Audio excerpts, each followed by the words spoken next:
Good morning. It is Thursday, March 6th. Welcome to the Inside Edge. I am Joey Fox. I'm taking over for David Wildstein for the next couple of days. So I'm the Globe's DC-based reporter, which means that I am in pretty much constant conversation with New Jersey's 14 members of Congress. And I wanted to spend my next 2 days of doing the Inside Edge talking about the dynamics in Washington right now as Trump completes his first couple of months in office and as Republicans really get rolling on their legislative agenda.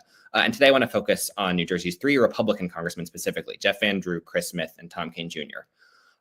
They're presented with a situation right now where they've got a tricky needle to thread. And it's a needle that any party that comes into power after being out of power before and suddenly is given the chance to enact a legislative agenda, that they always have to thread this needle, which is how do you do what the voters put you in office to do, and how do you follow through on campaign promises, but without over-interpreting an election result or overreaching your mandate and causing a backlash.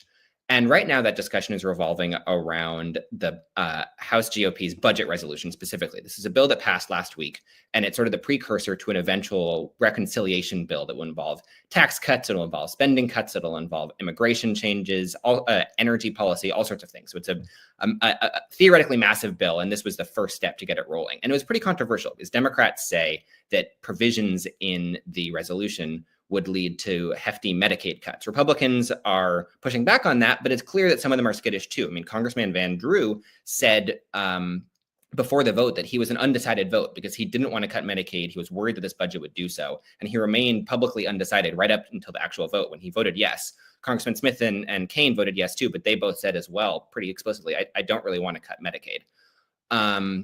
So we've kind of laid the groundwork here for a potentially bruising battle when this bill actually comes out, which leads me to 2 questions that I'm going to be really closely watching for with these 3 congressmen. One is, when a bill does eventually come out, how are they going to react to it? I mean, the bill will contain what it contains. They might have been able to negotiate it with it beforehand, but eventually something will be put in front of them, most likely, that they have to vote yes or no on. And that's going to be a tough choice. Because if it contains a Medicaid cut, Van Drew said, I'm not going to vote for that.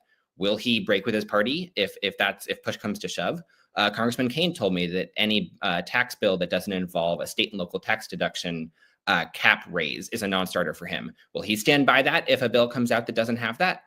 It's something that they have talked about a lot, and that in theory is something that they're going to push for, but it's always tough in Washington to go against your party in such a big way. And, there's going to be a tremendous amount of pressure from Republican leadership, from Donald Trump himself, probably, to fall in line on this. And there's always the threat of a primary challenge if someone doesn't fall in line. I think Congressman Smith has to worry about that in particular because he's got a very deep red district now that has a lot of very Trumpy voters.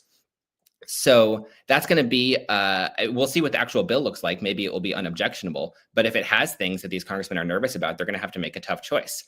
And then the second point that I would wonder about is, to what extent does this matter to voters anymore?